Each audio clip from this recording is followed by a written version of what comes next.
die dag is er maar 2 mm vallen, net zo vol. Maar wel de verwachting dat er die komende weken nog zo'n 50, 60 mm valt. De signalen waren duidelijk voor de eerste dagen van januari. Extreem volle Rijnwetter.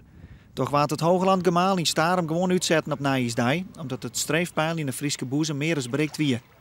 Boven dat water net jaren 3 januari weer een soort Rijn zijn. Maar het kwam die jongens al en 2 keer zo vol als de verwachting, met alle gevolgen. Het wetenschap schreeuwt in de officiële evaluatie van de crisis, die het juster even biermaken waard.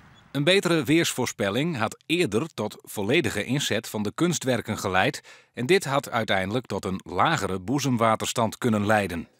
En dat valt net goed bij Piet Paulusma, die het wetenschap alle dagen in de verwachting stuurt. Krijg je nou de waarsvoorspellers een beetje de schuld? Heb je dat gevoel? Ja, vind ik wel. Wat het wetenschap die heeft is kwart termijnwerk. Oh, dit is dat en dit is dat. Nee, december wie het, dus de boel weer verzadigd. Er komt een hele wierte weekend, maar letterlijk nog zwaar uit de verkeerde hoeken waai. Dan weet je dat je daarop anticiperen moet.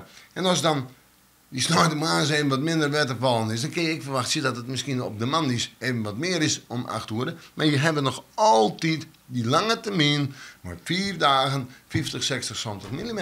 Nevens het wetenschap is de hele crisis technisch goed voor en liep het voor de boetenvrouw het slimmer dat het weer. Ze jouw het taat dat het, met de kennis van nou, beter west hier het Hooglandgemaal de hele dag draaien te laten. Maar daarmee was de extreem hoge waterstand in het noordoosten van de provincie echter niet te voorkomen geweest. Deze werd vooral beïnvloed door de harde wind. Ik denk dat men het te vol aan de computer zo laten heeft en te vol aan het geautomatiseerde systeem. En ik denk dat men steeds met een heer van, er zit een berg wetter aan te komen, er is al een berg wetter vallen, er is verzadigd, wij kunnen dat net al je kwijt. En als stak ik de wind nog eens naar het noordwesten gaat, hebben we een probleem.